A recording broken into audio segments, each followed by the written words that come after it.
పన్నీర్‌తో గులాబ్ జామ్ తినడానికైతే చాలా టేస్టీగా ఉంది. చేయడానికి కూడా చాలా ఈజీగా ఉంది. ఒకసారి ట్రై చేసేయండి.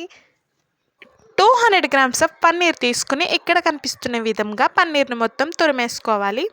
మొత్తం తురుముకున్న తర్వాత మెత్తగా మెదుపుకొని అందులో 1 టేబుల్ స్పూన్ మైదా, 2 టేబుల్ స్పూన్ పాల పొడి వేసుకొని బాగా ఒక మెత్తటి ముద్దలాగా చేసుకోవాలి. మొత్తం మెత్తగా మెదుపుకున్న ఈ ముద్దని చిన్న చిన్న బాల్స్ లాగా చేసుకోవాలి. మనకి ఇష్టమైన షేప్‌లో ఏ విధంగా అయినా చేసుకోవచ్చు. కొంచెం ప్రెషర్ ఇస్తూ సాఫ్ట్‌గా చేసుకోవడం వల్ల క్రాక్స్ రాకుండా ఉంటాయి. ఈ గులాబ్ జామ్స్‌లో పాకం కోసం ఒక 1 కప్ షుగర్ తీసుకోవాలి. దాంట్లో 1/2 కప్ వాటర్ వేసుకొని పంచదార కరిగేంత వరకు మరిగించుకోవాలి. పంచదార కరిగి చేయి పెడితే ఇలా స్టిక్కీగా అయితే చాలు. పాకం అయితే రెడీ అయిపోతుంది. పాకాన్ని తీసి పక్కన పెట్టేసుకోవాలి. తర్వాత ఒక బాండీలో ఆయిల్ వేసి హీట్ ఎక్కాక ముందుగా చేసుకున్న పన్నీర్ బాల్స్ అన్నిటిని ఇందులో వేసేసుకోవాలి. లైట్ గోల్డెన్ కలర్ వచ్చేంత వరకు ఈ బాల్స్ని వేపుకొని బాల్స్ తీసి పాకంలో వేసేయాలి.